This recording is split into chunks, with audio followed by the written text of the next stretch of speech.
Everyone wants to be better at the game. Everyone wants to be a star, a king, a god among mortal flesh. Ah, but if such things were so easily attainable, then desirable they would no longer be. Because the cold hard truth is that out of the masses seeking maximum self-validation, only a very few have the resolve to do what is necessary for success. Most of you will wait for it, as if it's a check in the mail, and you will rage when you fail to attain it, not comprehending the reality of your failure, your inability to rise to the occasion, your apathy, your laziness. Skill comes from trial. Mastery is the succulent fruit of sacrifice, toil, and challenge. For that which doth not render me deceased may truly only serve to increase my strength. Let us here and now run your first trial. For if you cannot hold pace with this, then you have already failed. For how can you hope to hold pace with something faster and deeper? Stay and feel, or leave, proving yourself utterly incapable of attaining the glory you dream about at night. Die the death of a man who ought not to have lived. Call of Duty is a game of critical thought. It is about being able to properly analyze a situation and make accurate inferences based on the information at hand to correctly assess the most plausible objective truth and thus devise, implement, and execute the combat strategy best suited to the task at hand for maximum effectiveness. Say you happen to see a teammate enter a door and take an IED to the fucking face. Motherfucker goes down in his prime right in front of your eyes. Now at this juncture, you may infer that there is a high chance an enemy is camping like a dick in the area directly preceding the explosive defenses left at its perimeter. You have drawn this assumption based on past experiences and specifically the tendency of cameras to protect their flanks with such obstacles. Using this knowledge, you may devise a plan. Maybe you enter with caution, or perhaps you move around the perimeter to infiltrate a different entrance or pop a flash and breach. 3 strategies specifically devised in an effort to thwart what is potentially an enemy camper now alerted to enemy movement on his flanks. Either one of 2 things will happen. You will defeat the camper, or there will be no camper. But should you make this proper inference on each occasion you are made aware of an IED or other perimeter defenses across all Call of Duties, then inevitably there will be times the camper is there, in fact more often than not, and thus that is a death you never have to take, which is what makes you a better player than you would be if you were taking those deaths without having made the proper logical analysis of your combat environment. It makes you better than the players who could not think as quickly or intelligently as you did. Call of Duty is about making the right decisions at the right times based on sets of information which you have experienced before and can thus predict with enough thought, but the trick is these thoughts must be understood and concluded at the quickest rate possible. Because if you deduce the objective truth of the current combat situation and thus plot out a coherent strategy before your opponent, you should defeat him. Because this isn't chess where you have half a fucking hour every move to dissect the thoughts behind every move of your opponents and map out every potentiality in your mind. This is Call of Duty, a twitch shooter where one must predict the moves and thinking behind them often in under a second's time, because a second really is all it takes before someone dies after that first bullet flies. Call of Duty is a game of critical thought, a game where the best player is the player who asks the most questions and can most often answer those questions accurately and quickly. Imagine you are mounting a valiant assault on the B flag in a very competitive and emotionally charged match. You are midway through capping the flag when suddenly you hear footsteps to your rear. So you ask yourself, why would there be footsteps there? The obvious answer is that some motherfucker is walking behind you. And then the next question you ask is, well, is it a good guy or a bad guy? Your life and more importantly the fate of the B flag depend entirely on getting the right answer.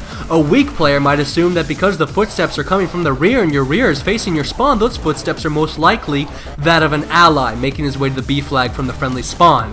That answer will only keep you alive sometimes. For even though this reasoning has merit, there is still a wide possibility that those footsteps may in fact be an enemy who hath made a clever flank. Now in truth it is more likely that these footsteps do in fact belong to an ally, but that doesn't mean it will be that way every time. So if you simply and strictly adhere to a single assumption that the footsteps are friendly and thus stick to the same decision in each instance of this specific scenario on the basis it is more likely than the alternative of enemy footsteps, well then you will still die every time the alternative occurs, which it inevitably will, even if it is statistically speaking in the minority of possibilities. Now, a cautious weak player in an effort to overcome this dilemma might simply turn around and wait for the footsteps to come around the bend and reveal their true identity. But this is folly also, for now you have revealed your rear entirely to the enemy's front whilst in the most dangerous of positions on the B flag, and you are, based on my own undisclosed internal calculations, probably even more likely to die than the player who assumed it was a good guy. But the strong player checks his mini-map. and asks, are there allies behind me? If there is a blue or green arrow there behind you on the minimap representing a teammate, then surely that is who it must be. But if there is no blue or green arrow, then said player must ask what else could it be, and correctly deducing that there are only two distinct possibilities. It is either friendly or hostile, and as we know it is not friendly, then it is most assuredly hostile, a wicked enemy combatant. And with this system, the stronger player does not turn needlessly when it's a friendly, nor die needlessly when it's an enemy, thus reducing the amount of deaths taken and boosting the amount of flags captured. And these are two of the things, and within one general scenario of which there are hundreds, if not thousands, that can demonstrate tangibly the difference between the weak and the strong. So to better answer the Call of Duty, one must develop stronger thought processes. One must train as the sprinter who runs with ankle weights. Conduct your same intellectual gameplay exercises, but do so under excessive strain, with mighty hindrance. This will challenge you, it will push you, and upon returning to full power, you will find your maneuvers and your tactics and your prowess come with that much more ease. The riot shield is the ultimate ankle weight, forcing you to think harder and faster. When wielding this shield of impregnable justice, one must consult the minimap and methodically plot out their future movements across the map. With the shield, huge swaths of the map will essentially be unavailable to you, for if you should traverse in an open area, you are no more than bantha fodder. They who wield the riot shield must become masters of closing the distance with the enemy, of controlling the parameters of the engagement. Engage them at a distance, and either you will die or they will run, but you will not use the mental abilities you were born with to meet them in the dark corners of those close quarters areas of every map. Most COD fights are won and lost before the duelers even lay eyes on one another. This is a game of positioning, and the riot shield is the hardest piece to move around the board. You must keep track of all things at once: the movement of the enemy in front of you, the direction of your exposed backside with an eye towards the map to assess what lurks to the rear, the sounds all around you. Manage these all at once, and just as silly brain teasers in Lumosity.com maximize the neuroplasticity of your mind, so too will this exercise literally grow your brain and allow you to capitalize on its functionality. But word to the wise, Lumosity.com is really expensive and it doesn't work. It's a scam. Don't buy it or anything. Every fight will require the top performance of your fully operational battle mind. To survive, you must know what your opponent's next move is before he acts. You must accurately infer the whole size of the 10-ton iceberg based only on the minuscule melting tip that breaks the surface of the water. Will he stun you and rush the flank? Will he attempt to insert explosives on your exposed backside? Will he shoot for your toes? Is he already calling upon a comrade to violently fuck you up the ass whilst you are distracted? You must ask these questions and answer them in less than a second's time, from when your foe has first tipped their hand, elsewise you will die. As soon as you see the hand of thine enemy dip into his pocket, know that the assault is underway and action is demanded. Draw your weapon, be it a knife or pistol or chocolate-coated dildo, and destroy your enemy before he destroys you. Practice this act, and the rate at which you react will increase in speed and efficiency exponentially. And as the samurai without his eyes learns to hear the soft sounds of a slippered assassin, to feel the whiff of air in his face and the change of temperature amongst him as danger draws near, to smell the stench of treachery, so too will you unlock hidden talents, develop entirely new sets of skills, discover the hidden power within, and upon the reapplication of your greatest advantages now joined with the freshly developed abilities, you will become the Ripper, the Slasher, the Terror in the night. For anyone who has lost a hand will inevitably learn to master the other hand. The lone arm of a whole person will always be outmatched by the lone arm of somebody who has grown up with only that lone arm.